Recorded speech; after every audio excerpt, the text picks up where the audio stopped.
कठिन परिस्थितियों में धैर्य नहीं खोना चाहिए। एक बार एक राजा को अपने महल में लगी 3 मूर्तियों से बहुत लगाव था। महल में हर कोई इस बात से परिचित था, लेकिन एक दिन सफाई के दौरान एक सेवक से उन 3 मूर्तियों में से एक मूर्ति गलती से टूट गई। राजा उस समय उन मूर्तियों के आसपास ही खड़ा था, इसीलिए उसने क्रोध में आग बबूला होकर आओ देखा न ताओ उस सेवक को मृत्यु दंड दे दिया। सेवक मृत्यु दंड की खबर सुनकर भी संभाव खड़ा रहा और उसने तुरंत बाकी की दोनों मूर्तियां भी तोड़ दी। यह देखकर राजा का पारा 7वें आसमान पर पहुंच चुका था। राजा ने उससे पूछा कि क्या तुम पागल हो गए हो? क्या तुम जानते नहीं कि यह मूर्तियां मुझे कितनी प्रिय है? सेवक बोला, महाराज, मैं जानता हूँ कि यह मूर्तियां आपको बहुत प्रिय है, इसीलिए तो मुझे मृत्यु दंड मिला है। राजा हैरानी से उसकी ओर देखते हुए, फिर तुमने ऐसा कृत्य क्यों किया? सेवक ने कहा, राजन, यह 3 मूर्तियां तो मिट्टी से बनी है और मिट्टी को तो आज नहीं तो कल मिट्टी में मिलना ही होता है। रही बात इन मूर्तियों को तोड़ने की, तो जैसे गलती से आज मुझसे एक मूर्ति टूट गई,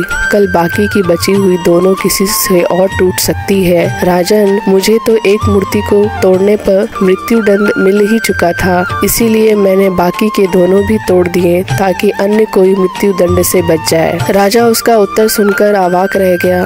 राजा ने उससे पूछा कि तुम मृत्यु दंड मिलने पर भी संभाव कैसे हो? ऐसी विषम परिस्थिति में भी तुमने धैर्य नहीं खोया, बल्कि तुम दूसरों के भले के बारे में सोच रहे हो कि कहीं किसी और को मृत्यु दंड न मिले। सेवक बोला, राजन, ईश्वर ने मुझे यह मनुष्य जीवन दिया है, हर एक सुख सुविधा उपलब्ध कराई है। जब जीवन और सुख सुविधाएं ईश्वर ने दी है, तो अगर उसने कुछ कटु अनुदान दे भी दिया है तो उसकी नीति पर शक नहीं करनी चाहिए। जीवन और मृत्यु पर केवल उसका अधिकार है, यही सोचकर मैं सदैव संभाव रहता हूँ। उस सेवक की बात सुनकर राजा को अपने दिए हुए निर्णय पर शर्मिंदगी हो रही थी। राजा समझ चुका था कि उसने अपने पद का अनुचित प्रयोग किया है। उसने अपने निजी लाभ हानि से ऊपर उठकर एक राजा के समान न्याय करना चाहिए था। एक मामूली सी मिट्टी की मूर्ति टूटने पर उसने धैर्य खो दिया और किसी निर्दोष व्यक्ति को मृत्यु दंड दे दिया।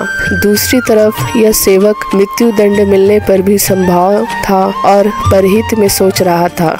राजा को अपनी गलती का एहसास हुआ और उसने सेवक का मृत्यु दंड माफ कर दिया। यह कहानी हमें सिखाती है कि मुश्किल परिस्थितियों में भी हमें धैर्य नहीं खोना चाहिए और कोई भी निर्णय क्रोध में नहीं लेना चाहिए। जीवन में प्रेरणा देने में आपकी मदद करेंगी। यह सच है कि कई बार हम खुद को बहुत कमजोर समझने लगते हैं, लेकिन अगर हम अपनी कमजोरियों को पहचान कर उससे भागने की बजाय उनको अपनी ताकत बना लेते हैं, तो हमें जीवन में सफल होने से कोई नहीं रोक सकता। हमें अपने जीवन में धैर्य से काम लेना चाहिए और क्रोध में भी कोई निर्णय नहीं लेना चाहिए।